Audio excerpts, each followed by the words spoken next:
Most of us would assume that this figure is very expensive due to the size of her claws, but I do think there may be a second reason for that. Yeah, look at that bust size. It has to be.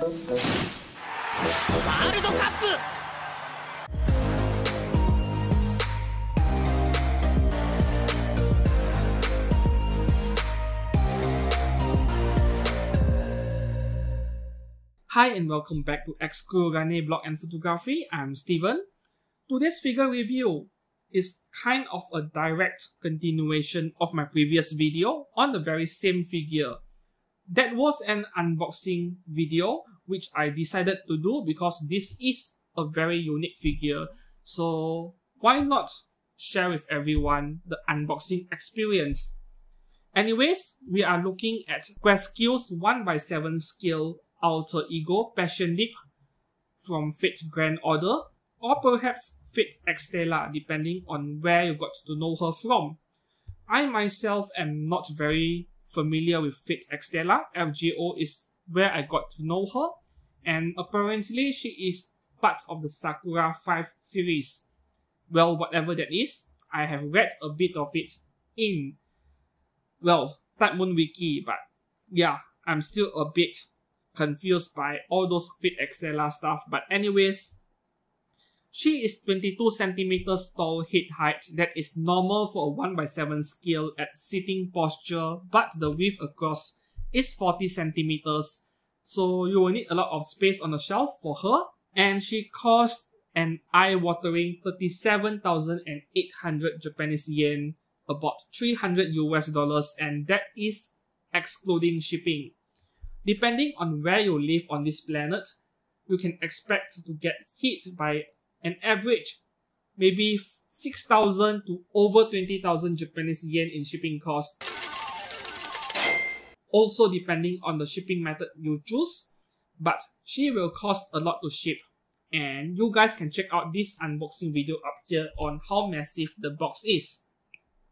So I'm going to skip the box part of this figure and go straight to the actual review, the quality. Those giant claws are just a joy to look at.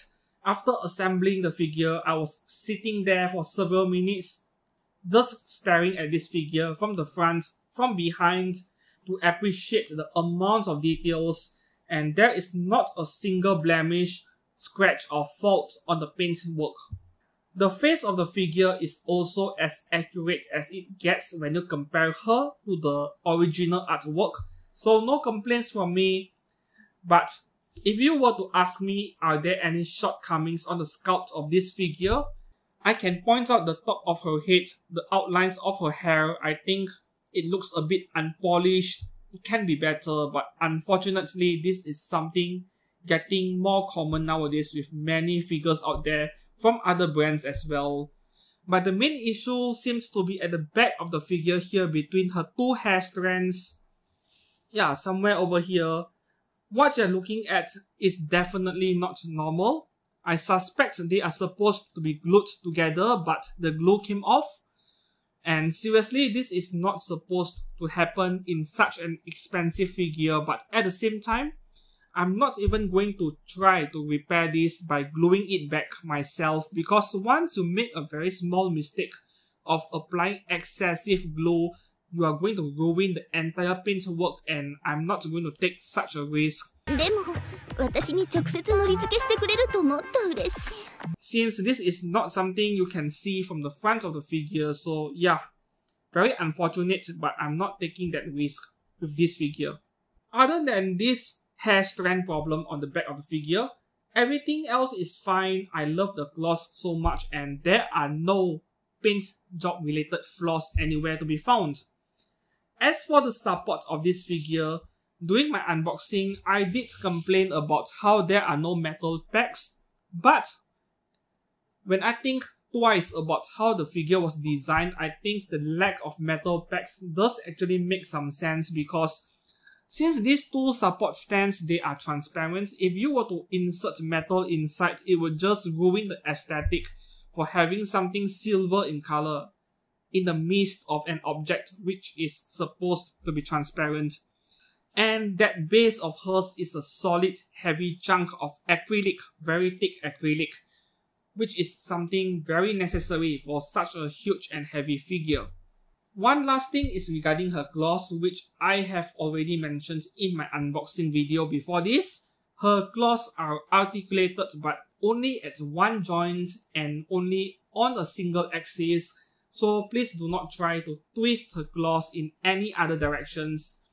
Well, in fact, after adjusting the figure on this base, just don't touch those joints ever again if possible, because you don't want those paint to be rubbing off from repeated friction between moving parts.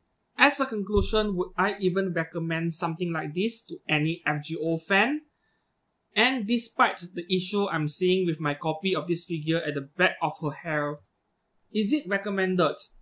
So if money is no object, by all means try and get one of these while you can. I suspect she will become very expensive in the future, because this is what I call a holy grail figure.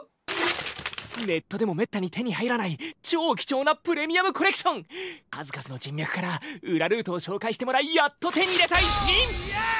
A major showpiece, a center of attraction amongst all of your figure collection on a shelf in your room, something that immediately attracts attention of anyone who walks into your room. That is the kind of figure this is, alongside Jeanne d'Arc Alter, both by Alter and Flair, depending on which one you prefer. Yeah, these two are the holy grail figures of the Fate Grand Order franchise at the moment. More will be coming in the future. Fat Company's Katsushika Hokusai is also one of those figures, but really, this one is probably going to attract the most attention due to her giant claws. So, this is something worth having if money is no object. That is all for today's figure review of this amazing figure of Passionlip. So if you do have any questions, please do not hesitate to ask in the comments below, and I will get back to you as soon as possible. Thank you very much for watching, and goodbye.